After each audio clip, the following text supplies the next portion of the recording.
let's just be clear. This thing's a piece of crap. It may not have been at some point, but I'm just going to have to give it the benefit of the doubt because things. So, that in mind, I'm Hobbs and you're watching HMODS. Oh, yeah. You gotta get sweaty. You gotta get sweaty in here. It's time to get sweaty. This video is brought to you by CyberGameway, with an emphasis on exposing streamers of all types, as well as exploring business relationships with partnered websites and service providers. CyberGameway is the place you want to be for streaming gamers who want that sub bump. To apply for membership or sponsorship, head over to cybergameway.com. So, interestingly enough, the person I'm building this for is an artilleryman in the U.S. Army. Drives around those big Paladin tanks, fires rounds 4 miles down range. I actually used to drive tanks in the Army, so this is really going to be a close one for me. Currently in here is a Zotac 2GB GPU that may or may not work. There is a really old Core i5 on a gigabyte motherboard that does not work, and so because of that, the hard drive may or may not work. Nothing works on this thing. The CPU fan doesn't even work. So I'm not even going to bother diagnosing what's wrong with it, because what we're going to do is we're going to take all that out.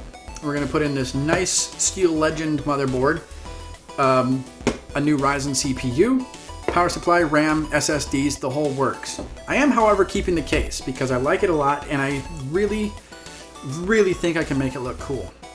One of the things that stuck out to me, even though it's an iBuyPower computer, the case itself lends itself to some really cool mil-specking. You know, aside from the fact that it just looks it actually kind of looks a little bit intimidating on the front, which I liked. So what we're gonna do, we're gonna take out this screen here because it sucks. Gonna put in a plexiglass window. Gonna cut out the back panel here, put in another plexiglass window because why not? And gonna mil-spec the hell out of it. Gonna paint it OD green, some camouflage, gonna age it out with some super cool tips I learned from Jay's 2 cents. And then we're gonna put all new tech in it and it's gonna look superb. So with that in mind, I say we go to the workshop and we get this started.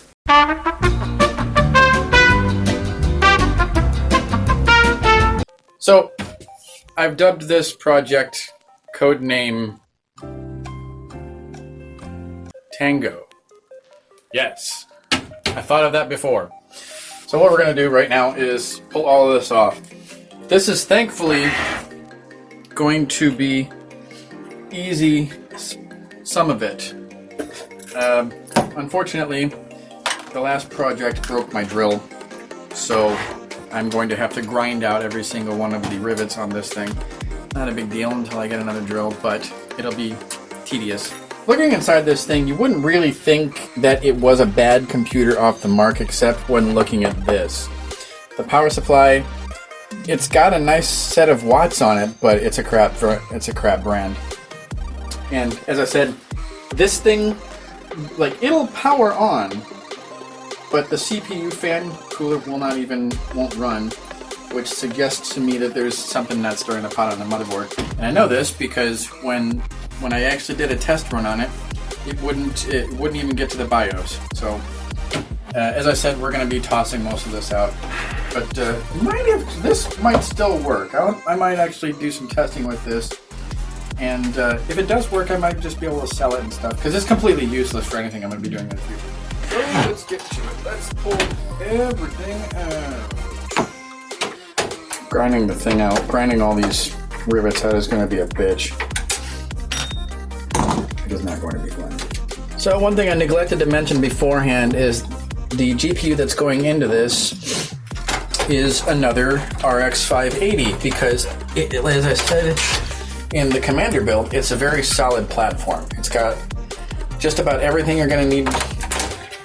You're going to need for, you know, most games, unless you're playing Red Dead Redemption 2, if you want to play it on super uber high resolution, which I don't know about you, but I don't know anybody that does, because they want performance and not super high-end graphics. And an RX 580 will do that for you. I can play a Deus Ex on it with 60 frames a second. Yes, it was built with AMD in mind. However, it's still nothing to shake a stick at. This is going to be one of the most interesting things about this build. With the case mods that I have to do, it might also have to include boring out the case itself. Because, as you will see, this is not a friendly fit right here. It will go in just not very nicely. That is some tight stuff. So it will fit, but I do think I'm going to have to do some modification on the drive base. And not something I wasn't going to do in the first place because that's just what I do. But yeah, this is going to be an interesting build. Oh, look at that. It is some RAM. It is...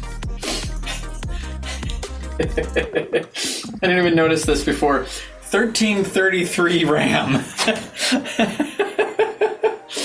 Oh. See, this is why I don't give a whole lot of credit to artillerymen. Because they just buy stuff. They don't bother doing their homework. And I can say that because I drove tanks. And you need a much higher ASVAB score to do that. 1333 RAM. I could use this for like a bookmark or something. In the Army, we call artillerymen cannon cockers. That's just about all they can do. Although the person who this is for actually graduated with, and this is insanely weird, graduated from college with an applied physics degree. And the running joke is that he has an applied physics degree because he couldn't get an experimental physics degree. But we're going to give him the benefit of the doubt. I'm actually kind of surprised that this has SATA instead of IDE, because it's pretty old. This is so jank, to use an Austin Evans word.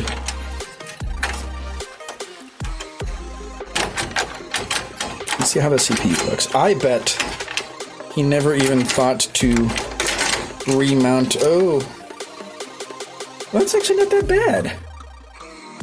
It's dry as all hell, but it doesn't actually look that bad. I mean, you can definitely tell that this was not reapplied at any given time, at any time after it was bought, because it's dry and you can, like, it's very, very thin. So most of the actual, thermal paste has been. That's what's wrong with it. Capacitor, blown, and blown. So that makes sense. One thing I really love about building computers, and especially when I'm building them for other people, is using what's there to make something that's not. And so the case, if I can save the case, I always try to save the case, because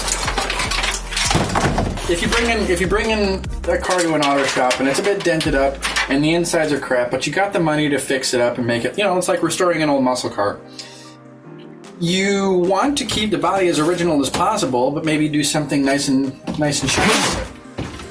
So that's what we're gonna do. This thing is going to be a neat thing. I almost advised him to just get another case because it's so small. But the more I thought about it, the more I just loved the challenge that it would be. And the front of this just sort of says military. Like, it's got that sort of, angular, brutalist architecture kind of look. It's just very imposing, and I really, really like that. So the more I thought about it, the more I wanted to stick with it. Hi, sweetie! Oh, it's plugged into something. And it's plugged into something else. Okay, now do a proper throw. Nope, that wasn't a proper throw. There we go. Oh, look, they did actually do some cable management. It's not tweezers. It's twisty ties. I don't know what you guys call this, but in Wisconsin we call them twisty ties. No tweezers, though. Cyber Power didn't watch the Verge videos. I got something in my eye. One thing I didn't even notice, this is an NZXT case. That's why. Okay. I give no credit to iBuyPower. I give all the credit to ZXT. I'm going to put this away.